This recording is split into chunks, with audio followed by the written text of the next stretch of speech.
3,000 yan ha. Mura lang. Yung sa merkado kasi, ang mahal nito eh. 10K. Oh, hawakan mo muna kasi magbabayad ako. Buti na lang may dala akong pera. Kung hindi, uutangin natin yun. Isa,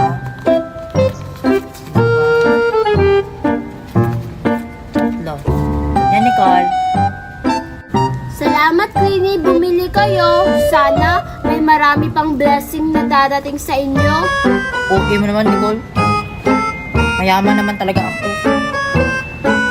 Okay na yan.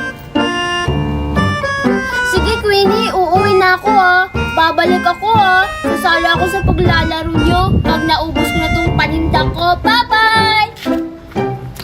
Sige, sana maubos mo yung paninda mo, Nicole. Mag-aantay kami sa'yo, ha? Tikman nga natin kung masarap. Kunin na natin lahat yung mga paninda niya.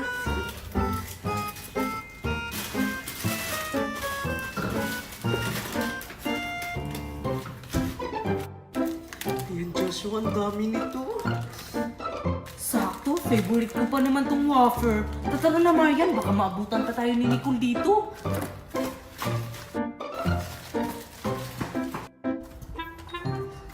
Ayun, may panukli na ako kay Joshua. Hala, bakit umalis sila? Hindi ko pa nga binigay yung sukli ni Joshua. Hala, nasaan yung mga paninda namin dito? Baka kinuha ni Marian at saka ni Joshua. Nabankrupt na nga kami, tapos ninakawan pa. Sasamba ko talaga kayo kay Mami. Dapat talaga ako dito kay Mami. Doon po sa bahay, kinuha ko po. Ibibigay ko po to kay nanay para hindi na po siya manlilimos. Yan yung nanay sa inampun mong bata? Oo. Dahil hindi na niya kayang buhayin yung anak niya, kaya pinamigay na. Tita Stella, huwag niyo na pong saktan yung nanay ko. Ako na lang po yung saktan niya. Huwag po yung nanay ko, please. Oo nga, honey. Kawawa naman sila mag-ina. Hayaan na lang natin sila. Oy, Ampon, halika na. Umuwi na tayo sa bahay. At saka itong pulubi, sa oras na makikita kita, nakausap mo ulit yung asawa ko, hindi lang yan yung aabutin mo. Bakit hindi ko sinabi kay Rodolfo na may anak kami?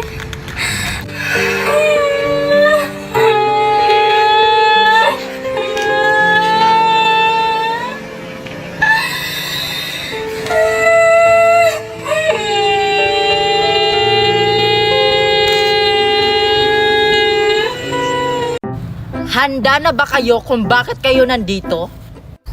Bakit, Queenie? Ano bang gagawin natin dito? Oo nga, maglalaro ba tayo dito sa gubat? Ang aking kasagutan ay, hindi po, ate. Ano nga ang gagawin natin dito? Kaya nga kayo nandito kasi magpapalaro ako sa inyo ng cooking challenge. At kapag sino yung mananalo, bibigyan ko ng pera. Talaga, Queenie, cooking challenge? Magaling pa naman ako magluto. At saka, Queenie, anong gagamitin naming ingredients para makagawa kami ng pagkain? Oo nga, tsaka wala pang apoy. Kayo nang bahala kung anong sangkap ang gagamitin nyo para makagawa kayo ng pagkain. Pwede ba yun? Meron kayang mga sangkap dito, Queenie, na makikita? Sa libro nga meron, dito pa kaya? Doon talaga ako naantig kay Tatay Jesus. Babalikan ko talaga yun si Tatay Jesus. Yun na ata yung vlogger. Ibibigay ko to lahat. Iha, palimos. Pulubi, sa'yo na to lahat. Sana makatulong yan sa'yo. Naku, maraming salamat, Iha. Malaking tulong na to sa akin. Maraming salamat. Baka kukuha pa yun ng maraming pera. Kapalit nung binigay ko. Paldo, nauto ko si Queenie. Akala siguro niya, vlogger ako. Bakit ang tagal bumalik ng vlogger? Kanina pa ako dito. Yung pera ko.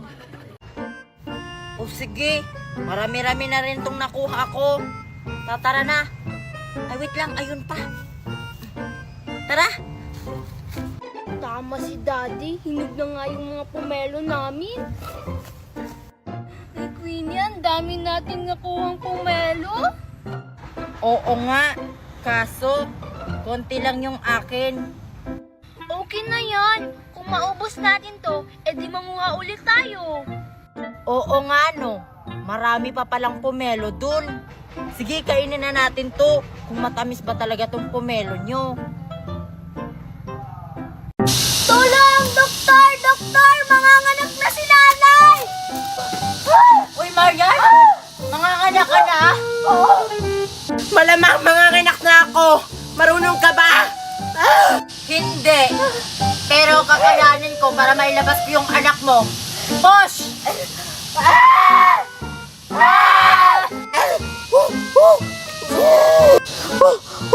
Sige, malapit na lumabas yung bata. Isa pa.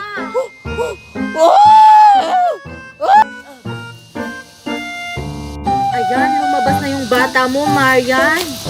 Napakagandang bata, napakagandang babae. Marian. Sakto, natutulog si Marian. Akin na lang tong anak niya. Napakaganda kasi.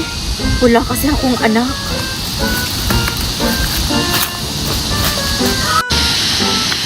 Santa Sofia, bakit nagmamadali ka? Manganganak na si nanay, sige!